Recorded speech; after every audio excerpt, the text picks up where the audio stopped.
नमस्कार, जय हिंद। मैं एडवोकेट नरेंद्र पारिक आपके अपने चैनल टॉप 7 ऑल में आप सभी का स्वागत करता हूं। दुष्प्रेरण एवं आपराधिक षड्यंत्र ये दोनों सामान्यतः एक जैसे ही प्रतीत होते हैं, परंतु इनमें विशेष अंतर है।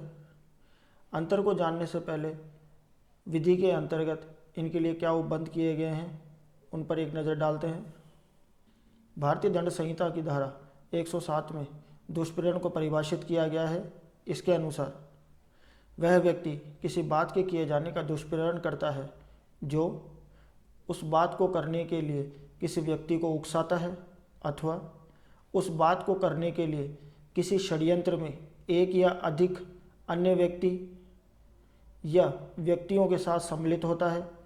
यदि उस षड्यंत्र के अनुसरण में और उस बात को करने के उद्देश्य से कोई कार्य अथवा अवैध लोभ घटित हो जाए अथवा उस बात के किए जाने में किसी कार्य अथवा अवैध लोभ द्वारा साक्ष्य सहायता करता है।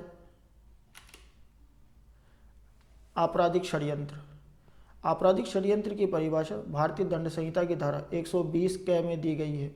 इसके अनुसार जबकि दो या अधिक व्यक्ति कोई अवैध कार्य अथवा कोई ऐसा कार्य जो अवैध नहीं है, अवैध साधनों द्वारा करने या कराने को सहमत होते हैं, तब ऐसी सहमति आपराधिक षड्यंत्र कहलाती है। परंतु किसी अपराध को करने की कोई सहमति के सिवाय कोई सहमति आपराधिक षड्यंत्र तब तक नहीं होगी जब तक कि सहमति के अलावा कोई कार्य उसके अनुसरण में उस सहमति के एक या अधिक पक्षकारों द्वारा नहीं कर दिया जाता है। एक स्पष्टीकरण द्वारा इसे स्पष्ट किया गया है। यह तत्वहीन है कि अवैध कार्य ऐसी सहमति का चरम उद्देश्य है या इस उद्देश्य का आनुषंगिक मात्र है। दुष्प्रेरण एवं आपराधिक षड्यंत्र के मध्य अंतर को निम्न बिंदुओं द्वारा स्पष्ट किया गया है। दुष्प्रेरण का अपराध भारतीय दंड संहिता की धारा 107 एवं 108 में वर्णित विभिन्न तरीकों से किया जा सकता है। आपराधिक षड्यंत्र दुष्प्रेरण का ही एक रूप है, अर्थात यह दुष्प्रेरण के विभिन्न तरीकों में से एक है।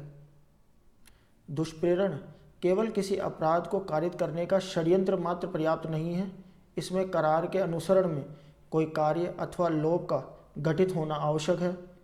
जबकि आपराधिक षड्यंत्र इसमें कोई आपराधिक कार्य करने का करार मात्र पर्याप्त है। दुष्प्रेरण अपने आप में कोई सारभूत अपराध नहीं है, जबकि आपराधिक षड्यंत्र अपने आप में एक सारभूत अपराध है।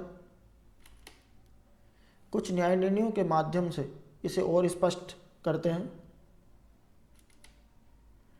षड्यंत्र से अभिप्राय दो या दो से अधिक व्यक्तियों द्वारा किसी अवैध कार्य को अथवा किसी वैध कार्य को अवैध साधनों द्वारा करने का करार, जबकि दुष्प्रेरण के लिए केवल ऐसा करार मात्र पर्याप्त नहीं है, करार का अनुसरण में किसी कार्य अथवा लोभ का घटित होना आवश्यक है। आपराधिक षड्यंत्र के लिए दो या दो से अधिक व्यक्तियों का कोई अपराध कारित करने के लिए सहमत होना मात्र पर्याप्त है, चाहे वह अपराध कारित हुआ हो या नहीं। जबकि दुष्प्रेरण में इससे कुछ और अधिक अपेक्षित है, अर्थात आपराधिक षड्यंत्र के अग्रसरण में कोई अवैध कार्य अथवा लोभ का होना आवश्यक है।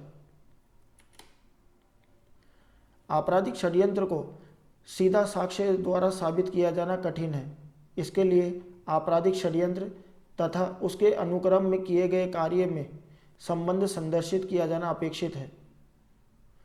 आपराधिक षड्यंत्र के अपराध के गठन के लिए दो पक्षकारों का होना आवश्यक है।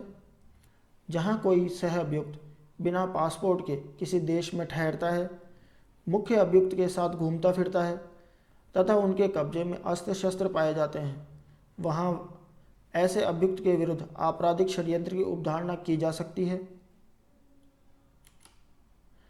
आपराधिक षड्यंत्र के लिए अभियुक्त गणों के बीच किसी अवैध कार्य को करने का करार होना आवश्यक है।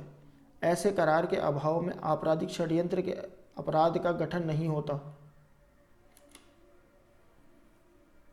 दुष्प्रेरण का आवश्यक तत्व है सहायता करना अथवा सक्रिय सह अपराधिता। दुष्प्रेरण के तत्व आपराधिक षड्यंत्र से कुछ अधिक होते हैं। दुष्प्रेरण में किसी व्यक्ति को कोई कार्य करने के लिए उत्प्रेरित करने अथवा उसमें सहायता करने की मानसिक क्रिया निहित रहती है। धन्यवाद। जय हिंद।